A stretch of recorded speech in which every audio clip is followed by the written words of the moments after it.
What's up, One Piece fam? Chapter 11-12 is finally out. Break week is done, and it was a good chapter. You know, I wouldn't say it was a 10 out of 10, but it was about a 7 or an 8. I think what I'm trying to say is this chapter did not leave us empty-handed whatsoever. Like, look, I get it. We're still waiting for Vegapunk's message, but we still did get other fun topics that we can talk about because we did get treated to some more Gorosei action, and that right there is something we're not used to yet. So make sure you guys give this video a thumbs up and a like for the algorithm, and also subscribe and join the crew if you haven't yet. Now, I know you guys have heard me say I want to start these discussion videos, and I think this is the perfect time to start doing so. So I just wanted to start talking about, you know, some key topics from the chapter. I'm not going to talk about everything that's in there, but also leave me your suggestions in the comments below. But back to the Gorosei though, we got to talk about them because, man, they keep showing out. I've said this before and I'll say it again. I was always worried about how the Gorosei were going to be presented because I didn't feel like Big Mom was presented the way that she should have been presented, if that makes sense. So I just didn't want the Gorosei to be underwhelming because they're supposed to be, you know, in-game type villains. And now since they pulled up in Egghead, we've just been seeing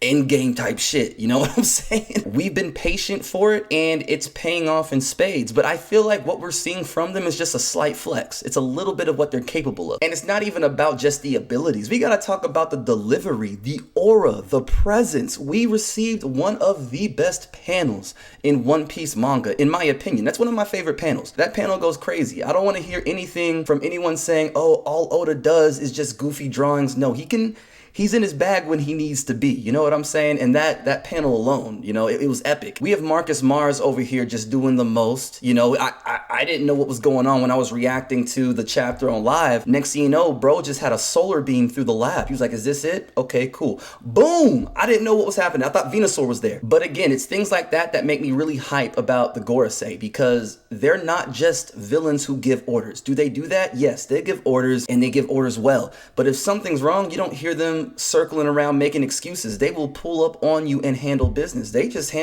pulled up. They just pulled up out of nowhere. No speeches. You know, at first when they arrived, I was thinking, okay, we're going to get some dialogue. No, they went straight to work. They went to slice and pacifistas. They just started going crazy. But even though we're seeing some crazy things from them, we have a lot of questions because we're seeing a lot of hacked out abilities being used. And it may not even be anything different from hockey. It could just be a different form of hockey that we haven't been introduced to yet, if that makes sense. If you see a Red Rock hitting Walkery and Luffy is getting the damage instead, that's scary. I mean, I know I'm not the only one on Twitter or X or whatever you want to call it nowadays. I see people already saying, does that mean Walkery has better durability than Kaido? And I mean, that's fair to say that because they're the Gorosei. So it shouldn't be surprising, you know? It's refreshing. Instead of it being surprising, it's refreshing that the Gorosei, they're actually doing what we were expecting them to do. They need to get out the island. I've been saying this whole time. There should not be any matchups. Everyone wants to talk about, okay, Zoro versus, no, everyone needs to grab Zoro so he doesn't get lost, and they need to find out how to get out of here because if that's happening to Luffy, what is Zoro gonna do? What is Sanji gonna do? We've seen Sanji in front of one of the Gorosei already, and I'm not even trying to throw shade at Sanji. We're just not built for that yet. But of course, it's perfect writing from Oda, you know, this is just leading us down a path where we're gonna get to a door, open it up, and we're gonna get hit with an array of just new information and things that will tie up. So what if they don't fight the Gorosei right now? This is what we want. We want more progress. We want to get to Elbaf because Usopp, I'm going to talk about Usopp later. The question I want to get to next though is, what do you think Marcus Mars found in the lab? We saw the panel. We see his facial expression. I have some crazy thoughts. I've discussed it in the Discord with some people as well. I'll have the Discord link in the bio too, and I'll have it pinned. I'll have it pinned actually in the comments below for you guys. There's a lot of options that it could be, honestly. I mean, think about it. We're in Egghead. It's a crazy, wacky world. That is basically Vegapunk's lair, the mad scientist's lair. What the hell is in there? You have no idea. You don't know what's in there, what race is hiding in there. It could be anything. But one of the most popular theories I'm seeing thrown around in the One Piece community right now, they're saying that it could be Vegapunk's main brain. And that would be absolutely crazy.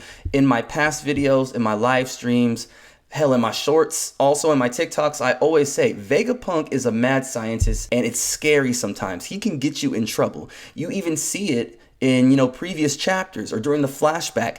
he will always go the extra mile to achieve something. So who knows what it could be? It could be his actual brain. That could be, I don't know, the size of an island. Because there are a lot of theories going on talking about, Vegapunk and the satellites. Is there another satellite? Is that a satellite? Is that the real Vegapunk right there? Now, the next theory that I did here, I liked a lot because it has to do with a character that I'm a big fan of, and it's Rox D. Zebek. People are saying that could be Rox's body that the Gorosei found, that Mars found. And I mean, that would explain his face. If that was really Rox, he's probably like, Vegapunk, what the heck?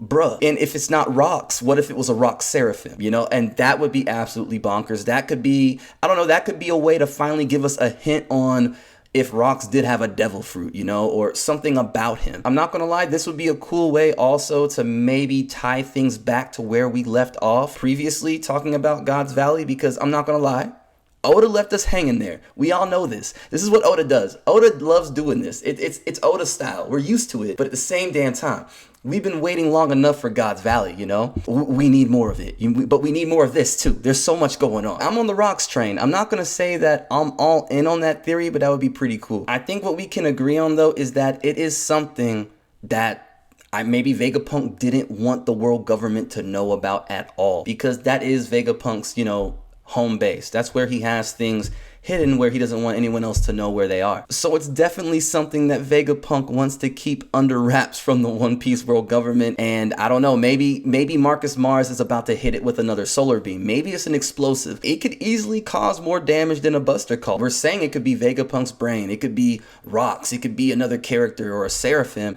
What if it's a device or, something very dangerous that if it's moved, it causes an explosion? I don't know. We know Vegapunk has been looking for a permanent energy source. What if that is rainy day fund right there? If all else fails, we need to use this for an escape package, or I don't know. It could be a lot of things. But I'd also like to know what you guys think Marcus Mars found. What did he stumble upon? Let me know in the comments below. I'd love to hear your thoughts. But look, guys, since we're talking about characters right now, we got to talk about Usopp. Look, I've given so much time and patience with Usopp, but this chapter right here is exactly what I mean. I've seen a lot of people always say, oh, the Straw Hats, they're one of the strongest Yonko crews. Me personally, I don't think so. Because I feel like once you get past the realm of, Luffy, Zoro, Sanji, Jinbei, it starts dwindling down. I get it. Frankie's doing his thing right now. We're seeing Frankie give vice admirals the hands, super beatdowns. But again, we haven't seen Frankie go up against a character I feel like that is a game changer. Like we know Blackbeard's crew has just game changers on Demon Time. They don't care about one-on-ones, you know what I'm saying? We don't even need to talk about Shanks's crew. It's fair to say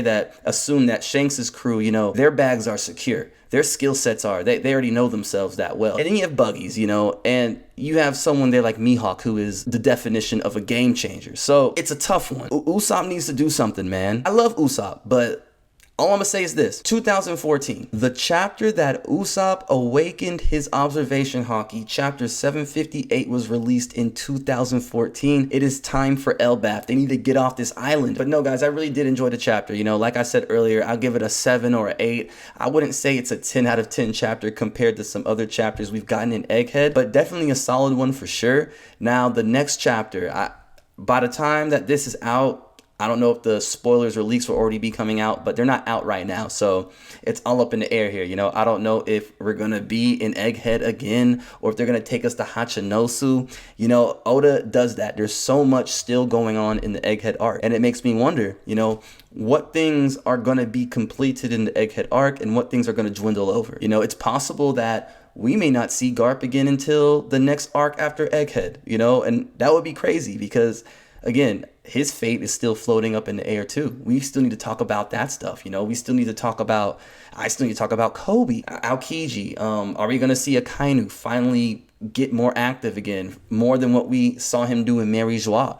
Is Dragon still going to be looking east, the observer of the east? I don't know what Dragon's doing. I get it. Dragon is the revolutionary army. I know. But Sabo's out here making more moves than him. I get that he can't move around like he may want to, but it's not a good look when your son, your best friend in Vegapunk, your other best friend in Kuma, your best friend's daughter, Bonnie, are all in danger and you're nowhere to be found. That's the thing. That's the thing with Dragon. So Dragon, look, man, I've been trying my best, bro. I've been trying my best as a fellow father. I've been trying my best, but you gotta step it up. We gotta see you move soon. You can't look east all day, man. You can't look east all day. But yeah, guys, that is all for this video right here. Just wanted to get a quick little discussion video out for you. If you have any recommendations for topics and suggestions, let me know in the comments below. Give this video a thumbs up. Make sure you subscribe and join the crew. We'd love to have you. Until I see you next time, guys, much love. God bless. See you next video.